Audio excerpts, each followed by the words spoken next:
In today's video, we're going to take a look at how to combine chords and scales to create much better blues improvisations right after this.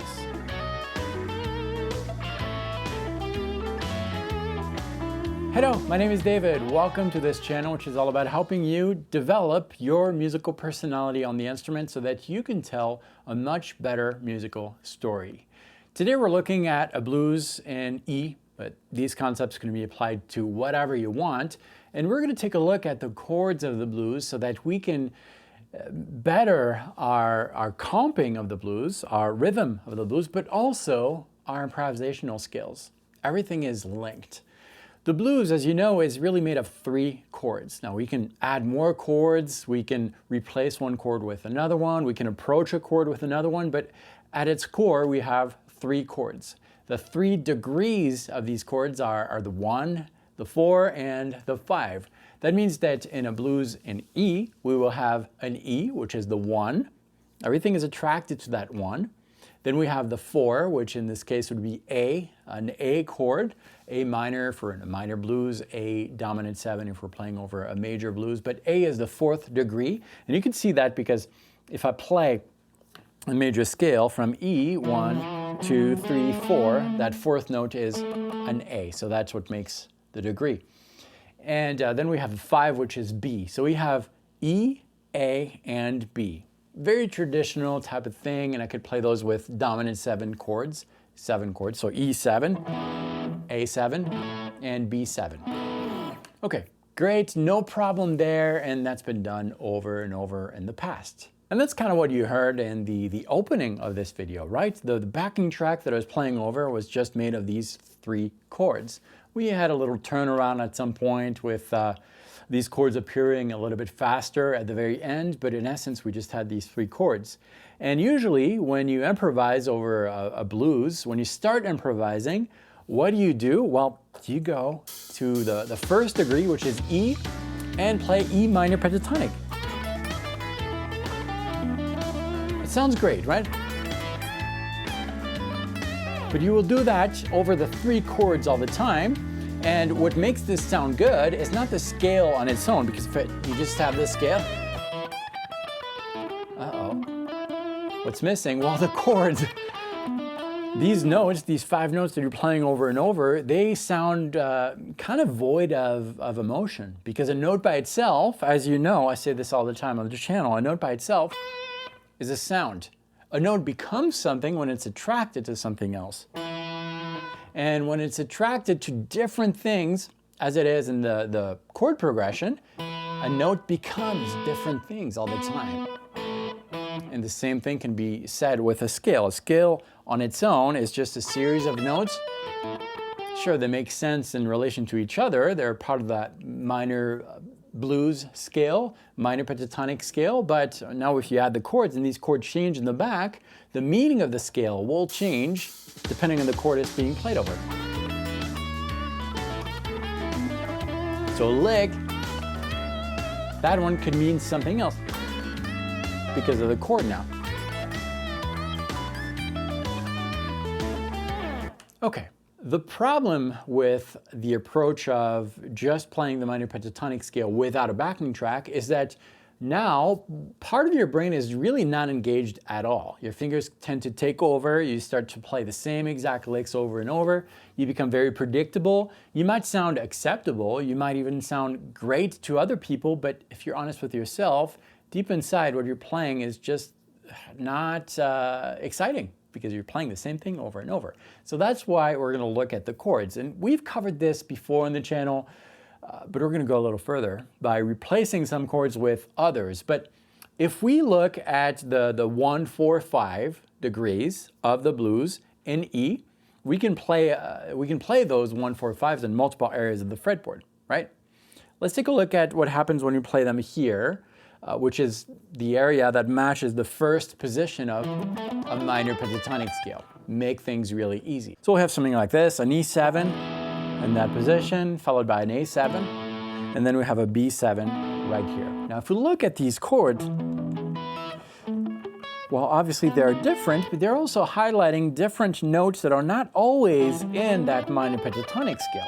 So the trick is to look at these chords, E7, for example, and see the notes in that chord that are not part of your minor blues scale. And in this case, there's one right here on the 3rd string, 13th fret. That is not in the minor pentatonic scale. So what I could do is start phrasing with my minor pentatonic scale, and every once in a while I can add one of that note that is part of that particular chord.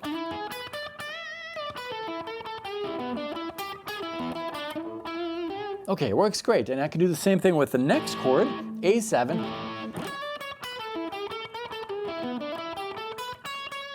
For example, highlighting these notes. And then for the B,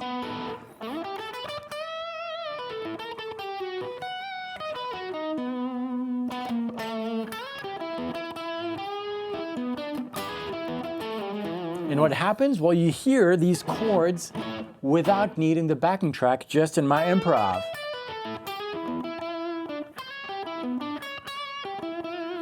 And that's exactly where I think you should aim to be when you're practicing on your own. You should hear the chord progression without needing the backing track.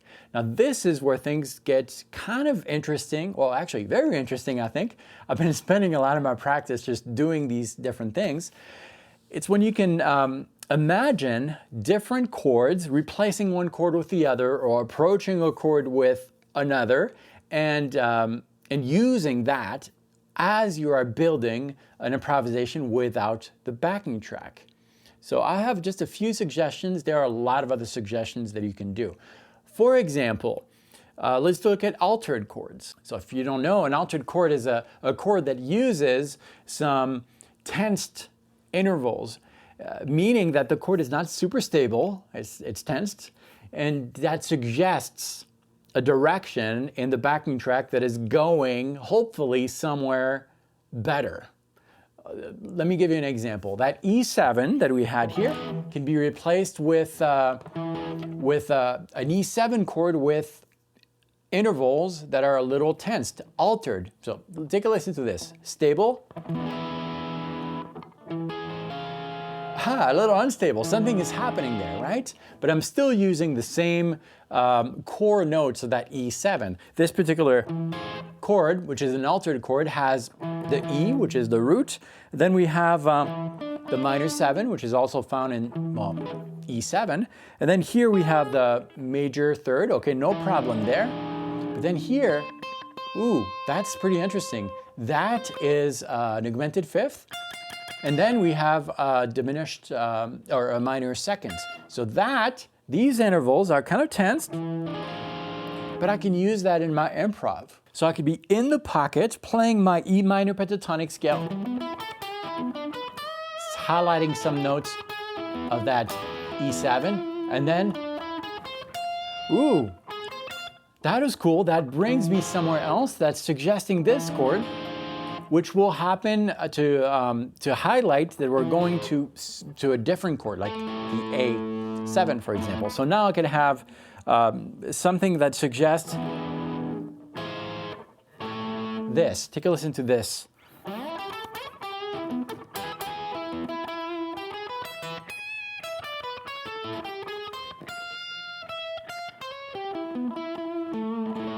Pretty interesting, right? And that's basically how it works. Now, there's a lot of other chord inversions that you can use to suggest direction, a smart direction, going different places, and that's actually what I have prepared for you. Here are just a few that I kind of like.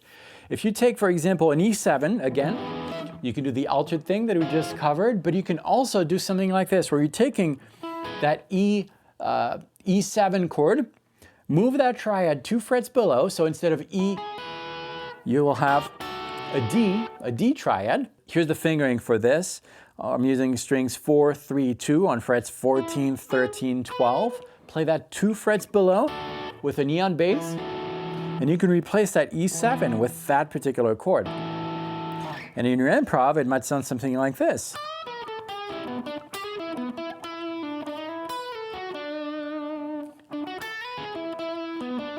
And then you can do the altered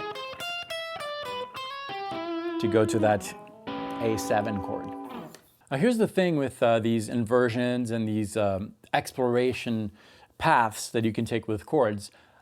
I'm not going to overanalyze it. We're going to go with what sounds good. We could, if we wanted to, analyze the different intervals and see why they work so well, but that's not the goal here. The goal is to have a few things under your fingers that you can use next time you play the blues. And these things can definitely be used when there is a backing track. You can suggest chords that are not played by the rhythm section, but they're going to give the listener a sense of direction, maybe a little more sophisticated and almost like a jazzy type of flavor. So we're going to try that in this backing track, and I'm going to focus here on the altered chords, the one that we did here with the E7, that one. So I'm going to highlight these notes when we change chords and just see what it sounds like. So I'm going to try not to overdo it. I'm going to start with the minor pentatonic scale. Maybe suggest some notes of the chord. Back to A7 here. Let's do the altered.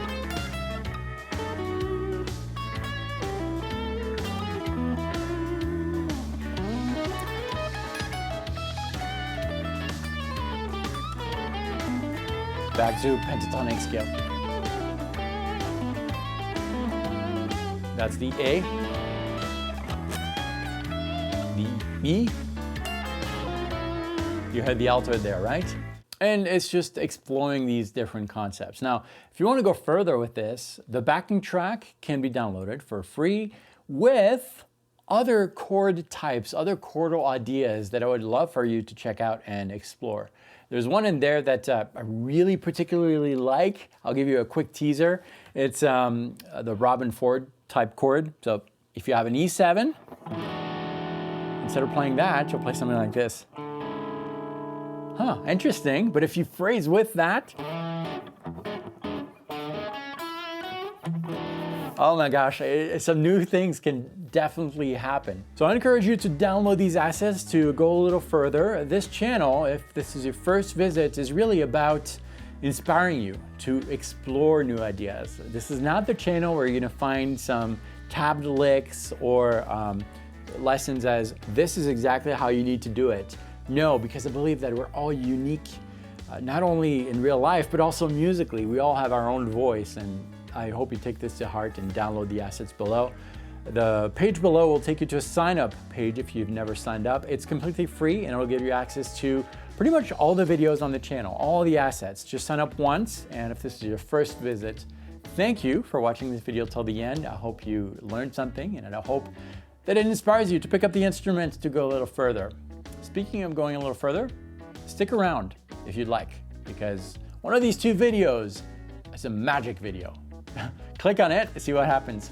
Thanks for watching this. I'll see you next time.